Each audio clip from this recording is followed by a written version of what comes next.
গপ্পসপ্পের আজকের নিবেদনে থাকছে হুমায়ুন আহমেদের লেখা গল্প ছায়াসঙ্গী। কত রকম রহস্যময় ব্যাখ্যাতীত ঘটনাই ঘটে আমাদের চারপাশে, তেমনি এক অতিপ্রাকৃত ঘটনার বর্ণনা করেছেন লেখক তার এই গল্পে, যেখানে এক রহস্য বালকের মৃত্যু থেকে ফিরে আসার অভিজ্ঞতা বর্ণিত হয়েছে। চলুন শুরু করা যাক।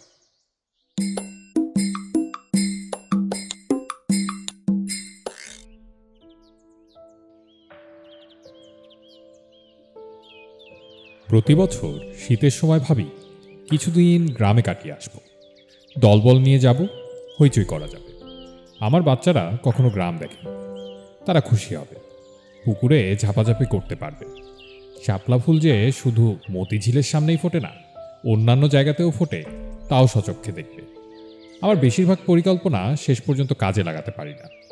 এটা কেমন করে জানি লেগে গেল। একদিন সত্যি সত্যি রওনা হলাম। আমাদের গ্রামটাকে অজপাড়াগা বললেও সম্মান দেখানো হয়। যোগাযোগ ব্যবস্থার এমন সুন্দর সময়েও সেখানে পৌঁছতে হয় গরুর গাড়িতে, বর্ষার সময় নৌকা। তবে মাঝখানে একটা হাওর পড়ে বলে এই যাত্রা অগস্ত্য যাত্রার মতো। অনেকদিন পর গ্রামে গিয়ে ভালো লাগলো। দেখলাম আমার বাচ্চাদের আনন্দবর্ধনের সব ব্যবস্থাই নেওয়া হয়েছে। কোত্থেকে যেন একটা হাড় ঝিরঝিরে বেত ঘোড়া জোগাড় করা হয়েছে। এই ঘোড়া নড়াচড়া করে না, এক জায়গায় দাঁড়িয়ে থাকে। খুব বেশি বিরক্ত হলে দীর্ঘশ্বাসের মতো একটা শব্দ করে এবং লেজটা নাড়ে। বাচ্চারা এত বড় একটা জীবন্ত খেলনা পেয়ে মহা খুশি। 2-3 জন একসঙ্গে ঘোড়ার পিঠে উঠে বসে থাকে। তাদের অসংখ্য বন্ধুবান্ধবও জুটে গেল। যেখানেই যায় তাদের সঙ্গে গোটা 50 ছেলেপুলে থাকে। আমার বাচ্চারা যা করে তাতেই তারা চমৎকৃত হয়। আমার বাচ্চারা তাদের বিপুল জনপ্রিয়তায় অভিভূত। তারা তাদের যাবতীয় প্রতিভা দেখাতে শুরু করল। কেউ কবিতা বলছে, কেউ গান, কেউ বা ছড়া। আমি একগাদা বই সঙ্গে করে নিয়ে গিয়েছিলাম। আমার পরিকল্পনা পুরোপুরি বিশ্রাম নেওয়া, শুয়ে বসে বই পড়া, খুব বেশি ইচ্ছা করলে খাতা কলম নিয়ে বসা। একটা উপন্যাস অর্ধেকের মতো লিখেছিলাম, বাকিটা কিছুতেই লিখতে ইচ্ছে করছিল না। পাণ্ডুলিপি সঙ্গে করে নিয়ে এসেছি, নতুন পরিবেশে যদি লিখতে ইচ্ছে করে। প্রথম কিছুদিন বই বা লেখা কোনোটাই নিয়ে বসা গেল না। সারাক্ষণই লোক আসছে। তারা অত্যন্ত গম্ভীর গলায় নানান জটিল বিষয় নিয়ে আলোচনায় উৎসাহী। এসেই বলবে, দেশের অবস্থাটা কি কম দেহি সরমিয়া, বড়ই চিন্তাযুক্ত আছি। দেশের হইলটা কি, কি দেশ আসিল আর কি হইল। দিন 4-5 পর সবাই বুঝে গেল দেশ সম্পর্কে আমি কিছুই জানি না, গল্পগুজবও তেমন করতে পারি না। তারা আমাকে রেহাই দিল। আমি হাঁপ ছেড়ে বাঁচলাম। গ্রামের নতুন পরিবেশের কারণেই হোক বা অন্য কোনো কারণেই হোক, আমি লেখালেখির প্রবল আগ্রহ বোধ করলাম। অসমাপ্ত পাণ্ডুলিপি নিয়ে বসলাম। সারাদিন লেখালেখি কাটাকুটি করি। সন্ধ্যায় স্ত্রীকে সঙ্গে করে বেড়াতে বের হই। চমৎকার লাগে। প্রায় রাতেই 1-2 জন করে গাতক আসে। এরা জ্যোৎস্না ভেজা উঠানে বসে চমৎকার গান। সময়টা বড় চমৎকার কাটতে লাগলো। লেখার ব্যাপারে আগ্রহ বাড়তেই লাগলো। সারাদিনই লিখি। এক দুপুরের কথা, এক মনে লিখছি। জানালার ওপাশে খুট করে শব্দ হল। তাকিয়ে দেখি খালি গায়ে রোগামতো 10-11 বছরের একটা ছেলে গভীর আগ্রহে আমার দিকে তাকিয়ে আছে। ওকে আগেও দেখেছি। জানালার ওপাশ থেকে গভীর কৌতূহলে সে আমাকে দেখে। চোখে চোখ পড়লেই পালিয়ে যায়। আজ পালাল না। আমি বললাম, কি রে? সে মাথাটা চট করে নামিয়ে ফেলল। আমি বললাম, চলে গেলি নাকি? ও আড়াল থেকে বলল, না। নাম কি তোর? মমতাজ মিয়া। আয় ভেতরে আয়। না। আর কোনো কথাবার্তা হলো না। আমি লেখায় ডুবে গেলাম। ঘুঘু টাকা শ্রান্ত দুপুরে লেখালেখির আনন্দই অন্যরকম। মমতাজ মিয়ার কথা ভুলে গেলাম। পরদিন আবার একই ব্যাপার। জানালার ওপাশে মমতাজ মিয়া বড় বড় কৌতূহলী চোখে তাকিয়ে আছে। আমি বললাম, কি ব্যাপার মমতাজ মিয়া, আয় ভেতরে। সে ভেতরে ঢুকল। আমি বললাম, থাকিস কোথায়? উত্তরে পোকা খাওয়া দাঁত বের করে হাসল। স্কুলে যাস না? আবার হাসি। আমি খাতা থেকে একটা সাদা কাগজ ছিঁড়ে তার হাতে দিলাম। সে তার এই বিরল সৌভাগ্যে অভিভূত হয়ে গেল। কি করবে বুঝতে পারছে না। কাগজটার গন্ধ শুকলো, গালের উপর খানিকক্ষণ চেপে ধরে রেখে উল্কার বেগে বেরিয়ে গেল। রাতে খেতে খেতে আমার ছোট চাচা বললেন, মন্তাজ আরামজাদা নাকি তোমার কাছে আসে, আসলে একটা জ্বর দিয়ে বিদায় করবে। কেন? বিরাট চোর, যাই দেখে তুলে নিয়ে যায়, ত্রিসীমানায় ঘেঁষতে দেবে না, 2 দিন পর পর মার খায়, তাতেও হুঁশ হয় না। তোমার এখানে এসে করে কি? কিছু তো করে না। চুরির সন্ধানে আসে, কে জানে এর মধ্যে হয়তো তোমার কলম টলম নিয়ে নিয়েছে। না, কিছু নেয়নি। ভালো করে খুঁজে টুজে দেখো, কিছুই বলা যায় না। ওই ছেলের ঘটনা আছে। ঘটনা কি?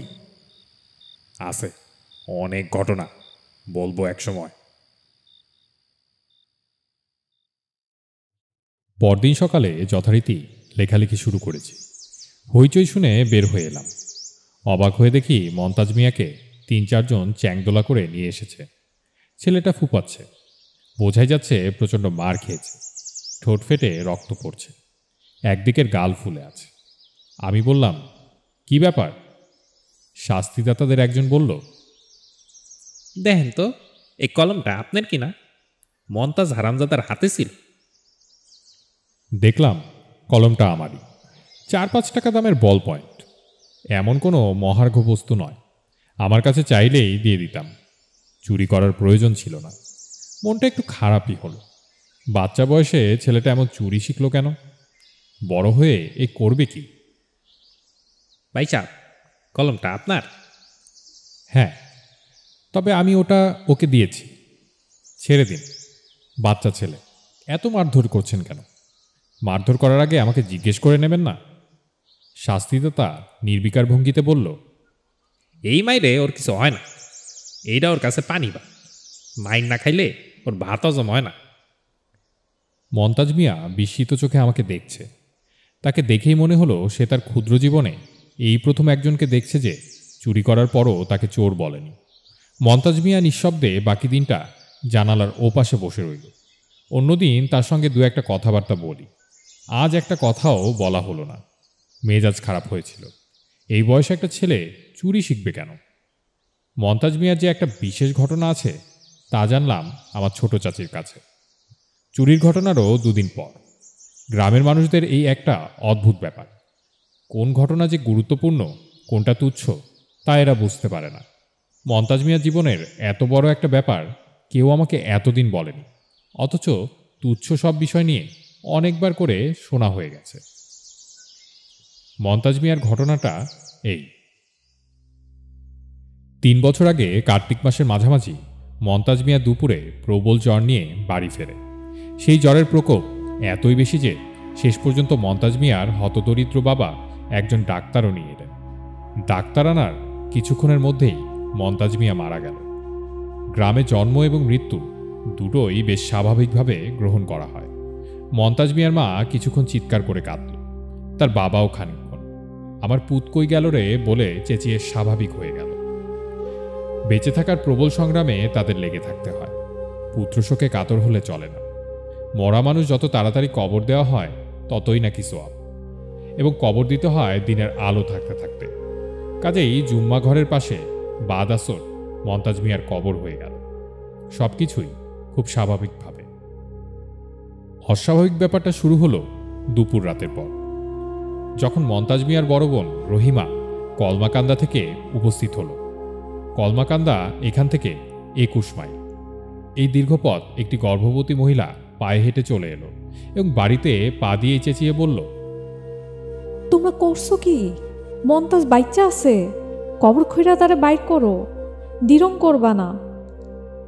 বলাই বাহুল্য কেউ তাকে পাত্তা দিল না। শোকে দুঃখে মানুষের মাথা খারাপ হয়ে যায়।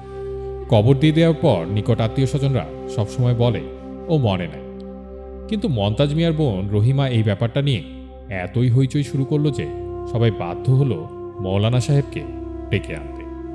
রহিমা মৌলানা সাহেবের পায়ে গিয়ে পড়ল, কাঁদতে কাঁদতে বলল, মন্তাজ বাইচ্চা আছে, আপনি এরে বাঁচান। আপনি না বললে এরা কবর খুঁড়তো না। আপনি রাজি না হওয়া পর্যন্ত আমি পাও ছাড়তাম না। মৌলানা সাহেব অনেক চেষ্টা করেও রহিমাকে ছেড়ে ফেলতে পারলেন না। রহিমা বজ্র আটুনিতে পা ধরে বসে রইল।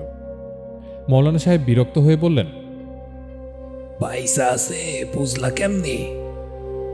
রহিমা ফোপাতে ফোপাতে বলল, আমি জানি। গ্রামের মৌলানারা অতি কঠিন হৃদয়ের হয় বলে আমাদের একটা ধারণা আছে। এই ধারণা সত্য না। মৌলানা সাহেব বললেন, প্রয়োজনে কবর দ্বিতীয়বার খোঁড়া জায়েজ আছে। এই মেয়ের মনের শান্তির জন্য এটা করা যায়, হাদিস শরীফে আছে। কবর খোঁড়া হলো। ভয়াবহ দৃশ্য। মন্তাজ মিয়া কবরের গায়ে হেলান দিয়ে বসে আছে, পিটপিট করে তাকাচ্ছে। হঠাৎ চোখে প্রবল আলো পড়ায় সে চোখ মেলতে পারছে না। কাফনের কাপড়ের এক খণ্ড লুঙ্গির মতো পেঁচিয়ে পড়া, অন্য দুটি খণ্ড সুন্দর করে ভাঁজ করা। অসংখ্য মানুষ জমা হয়ে গেছে। এই অবিশ্বাস্য দৃশ্য দেখে কারো মুখে কোনো কথা সরল না। মৌলানা সাহেব বললেন, কি রে মন্তাজ? মন্তাজ মৃদু স্বরে বলল, পানির পিয়াস লাগছে। মৌলানা সাহেব হাত বাড়িয়ে তাকে কবর থেকে তুললেন। এই হচ্ছে মন্তাজ মিয়ার গল্প। আমি আমার জীবনে অদ্ভুত অনেক গল্প শুনেছি, এরকম কখনো শুনিনি। ছোট চাচাকে বললাম, মন্তাজ মিয়া তারপর কিছু বলেনি? অন্ধকার কবরে জ্ঞান ফিরবার পর কি কি দেখলো না দেখলো এইসব কিছু? ছোট চাচা বললেন, না, কিছু কয় না। হারামজাদা বিরাট বজ্জাত। জিজ্ঞেস করেননি কিছু? কতজনে কত জিজ্ঞেস করছে। এক সাংবাদিকও আসছিল, ছবি তুলল, কত কথা জিজ্ঞেস করলো, একটা শব্দ করে না। হারামজাদা বদের হাড্ডি। আমি বললাম, কবর থেকে ফিরে এসেছে, লোকজন তাকে ভয় টয় পেত না? প্রথম প্রথম পাইতো, তারপর আর না। আল্লাহ তালার কুদরত, আল্লাহ তালার কেরামতি, আমরা সামান্য মানুষ বুঝবো কি করে? তা তো বটেই। আপনারা তার বোন রহিমাকে জিজ্ঞেস করেননি সে কি করে বুঝতে পারল মন্তাজ বেঁচে আছে? জিজ্ঞেস করার কিছু নাই। এইটাও তোমার আল্লাহর কুদরত, ওনার কেরামতি। ধর্মকর্ম করুক বা না করুক, গ্রামের মানুষদের আল্লাহ তালার কুদরত বা কেরামতের উপর অসীম ভক্তি। গ্রামের মানুষদের চরিত্রে চমৎকার সব দিক আছে। অতি তুচ্ছ ঘটনা নিয়ে এরা প্রচুর মাতামাতি করে, আবার অনেক বড় বড় ঘটনা হজম করে। দার্শনিকের মতো গলায় বলে, আল্লাহর কুদরত। আমি ছোট চাচাকে বললাম, রহিমাকে একটু খবর দিয়ে আনানো যায়? ছোট চাচা বিস্মিত হয়ে বললেন, কেন? কথা বলতাম। খবর দেওয়ার দরকার নাই, এমনিই আসবে। এমনিতে আসবে কেন? ছোট চাচা বললেন, তুমি পোলাপান নিয়ে আসছো, সাইড দিকে খবর গেছে এই গ্রামে যত মেয়ে বিয়া হইছে সব অহন নাইওর আসবো, এইটাই নিয়ম। আমি অবাকই হলাম। সত্যি সত্যি এটাই নাকি নিয়ম? গ্রামের কোনো বিশিষ্ট মানুষ আসা উপলক্ষে গ্রামের সব মেয়েরা নাইওর আসবে। বাপের দেশে আসার এটা একটা সুযোগ, এই সুযোগ তারা নষ্ট করবে না। আমি আগ্রহ নিয়ে জিজ্ঞেস করলাম, কেউ কি এসেছে? আসবো না মানে? গ্রামের একটা নিয়ম শৃঙ্খলা আছে না? আমি ছোট চাচাকে বললাম, আমাদের উপলক্ষে যেসব মেয়েরা নাইওর আসবে তাদের প্রত্যেককে যেন একটা করে দামি শাড়ি উপহার দেওয়া হয়, একদিন খুব যত্ন করে দাওয়াত করে খাওয়ানো হয়। ছোট চাচা এটা পছন্দ করলেন না, তবে তার রাজি না হয়েও কোনো উপায় ছিল না। আমাদের জমিজমা তিনি দীর্ঘদিন ধরে ভোগ দখল করছেন। গ্রামের নিয়ম মতো একসময় রহিমাও এলো, সঙ্গে 4টি ছোট ছোট ছেলেমেয়ে। হতদরিদ্র অবস্থা। স্বামীর বাড়ি থেকে এসে আমার জন্য 2টো ডালিম নিয়ে এসেছে। আমার স্ত্রী তাকে খুব যত্ন করে খাওয়ালো। খাওয়ার শেষে তাকে শাড়িটি দেওয়া হলো। মেয়েটি অভিভূত হয়ে গেল। এরকম একটা উপহার বোধহয় তার কল্পনাতেও ছিল না। তার চোখ দিয়ে টপ টপ করে পানি পড়তে লাগলো। আমি তাকে আমার ঘরে ডেকে নিলাম। কোমল গলায় বললাম, কেমন আছো রহিমা? রহিমা ফিসফিস করে বলল, ভালো আছি ভাইজান। শাড়ি পছন্দ হয়েছে? পছন্দ হইব না? কি যে কন ভাইজান, অত দামি জিনিস কি আমরা কোনোদিন চোখে দেখছি? তোমার ভাইয়ের ব্যাপারটা জানতে চাচ্ছিলাম। তুমি কি করে বুঝলে ভাই বেঁচে আছে? রহিমা অনেকক্ষণ চুপ করে থেকে বলল, কি কইরা বুঝলাম আমি নিজেও জানি না। মৃত্যুর খবর শুই না দৌড়াইতে দৌড়াইতে আসছি। বাড়ির উঠানে পাও দিতেই মনে হলো মন্তাজ বাচ্চা আছে। কি জন্য মনে হলো? জানি না ভাইজান, মনে হইল। এরকম কি তোমার আগেও হয়েছে? মানে কোনো ঘটনা আগে থেকেই কি তুমি বলতে পারো? জি না। মন্তাজ তোমাকে কিছু বলেনি? জ্ঞান ফিরলে সে কি দেখলো বা তার কি মনে হলো? জি না। জিজ্ঞেস করনি? করছি, হারামজাদা কথা কয় না। রহিমা আরও খানিকক্ষণ বসে পান টান খেয়ে চলে গেল। আমার টানা লেখালেখিতে ছেদ পড়ল। কিছুতেই আর লিখতে পারি না। সবসময় মনে হয় বাচ্চা একটা ছেলে কবরের বিকট অন্ধকারে জেগে উঠে কি ভাবল, কি সে দেখল, তখন তার বোনের অনুভূতি কেমন ছিল। মন্তাজ মিয়াকে জিজ্ঞেস করতে ইচ্ছে করে, আবার মনে হয় জিজ্ঞেস করাটা ঠিক হবে না। সবসময় মনে হয় বাচ্চা একটা ছেলেকে ভয়ের স্মৃতি মনে করিয়ে দেওয়াটা অন্যায় কাজ। এই ছেলেটা নিশ্চয়ই প্রাণপণে এটা ভুলতে চেষ্টা করছে বলেই কাউকে কিছু বলতে চায় না। তবু একদিন কৌতূহলের হাতে পরাজিত হলাম। দুপুরবেলা গল্পের বই নিয়ে বসেছি। পাড়াগার ঝিম ধরা দুপুর। একটু যেন ঘুম ঘুম আসছে। জানালার বাইরে খুট করে শব্দ হলো। তাকিয়ে দেখি মন্তাজ। আমি বললাম, কি খবর মন্তাজ? ভালো। বোন আছে না চলে গেছে? গেছে গা। আয় ভেতরে আয়। মন্তাজ ভেতরে চলে এলো। আমার সঙ্গে তার ব্যবহার এখন বেশ স্বাভাবিক। প্রায় খানিকটা গল্পগুজব হয়। মনে হয় আমাকে সে খানিকটা পছন্দ করে। এইসব ছেলেরা ভালোবাসার খুব কাঙাল হয়। অল্প কিছু মিষ্টি কথা, সামান্য কিছু আদর, এতেই তারা অভিভূত হয়ে যায়। এই ক্ষেত্রেও তাই ঘটেছে। মন্তাজ এসে খাটের এক প্রান্তে বসল। আরে আরে আমাকে দেখতে লাগলো। আমি বললাম, তোর সঙ্গে কয়েকটা কথা বলি, কেমন? আচ্ছা। ঠিকমতো জবাব দিবি তো? হ। আচ্ছা মন্তাজ, কবরে তুই জেগে উঠেছিলি, মনে আছে? আছে। যখন জেগে উঠলি তখন ভয় পেয়েছিল? না। না কেন? মন্তাজ চুপ করে রইল। আমার দিক থেকে অন্যদিকে চোখ ফিরিয়ে নিল। আমি বললাম, কি দেখলি? চারদিকে অন্ধকার? হ। কেমন অন্ধকার? মন্তাজ এবারও জবাব দিল না। মনে হচ্ছে সে বিরক্ত হচ্ছে। আমি বললাম, কবর তো খুব অন্ধকার, তবু ভয় লাগলো না? মন্তাজ নিচু স্বরে বলল, আরেকজন আমার সাথে আসছিল, সেই জন্য ভয় লাগে নাই। আমি চমকে উঠে বললাম, আরেকজন ছিল মানে? আরেকজন কে ছিল? চিনি না, আন্ধারে কিছু দেখা যায় না। ছেলে না মেয়ে? জানি না। সে কি করলো? আমারে আদর করলো, আর কইল কোনো ভয় নাই। কিভাবে আদর করলো? মনে নাই। কি কি বলল? মজার মজার কথা, খালি হাসি হাসি। বলতে বলতে মন্তাজ মিয়া ফিক করে হেসে ফেলল। আমি বললাম, কিরকম মজার কথা? দু একটা বল তো শুনি। মনে নাই। কিছুই মনে নাই? সে কে? এটা কি বলেছে? জি না। ভালো করে ভেবে টেবে বলতো, কোনো কিছু মনে পড়ে? ওনার গায়ে শ্যাওলার মতো গন্ধ ছিল। আর কিছু? মন্তাজ মিয়া চুপ করে রইল। আমি বললাম, ভালো করে ভেবে টেবে বলতো, কিছুই মনে নেই? মন্তাজ মিয়া অনেকক্ষণ চুপ করে থেকে বলল, একটা কথা মনে আসছে। সেটা কি? বলতাম না, কথাটা গোপন। বলবি না কেন? মন্তাজ জবাব দিল না। আমি আবার বললাম, বল মন্তাজ, আমার খুব শুনতে ইচ্ছা করছে। মন্তাজ উঠে চলে গেল। এই তার সঙ্গে আমার শেষ দেখা। বাকি যে কদিন গ্রামে ছিলাম সে কোনোদিন আমার কাছে আসেনি। লোক পাঠিয়ে খবর দিয়েছি, তবু আসেনি। কয়েকবার নিজেই গেলাম, দূর থেকে দেখতে পেয়ে সে পালিয়ে গেল। আমি আর চেষ্টা করলাম না।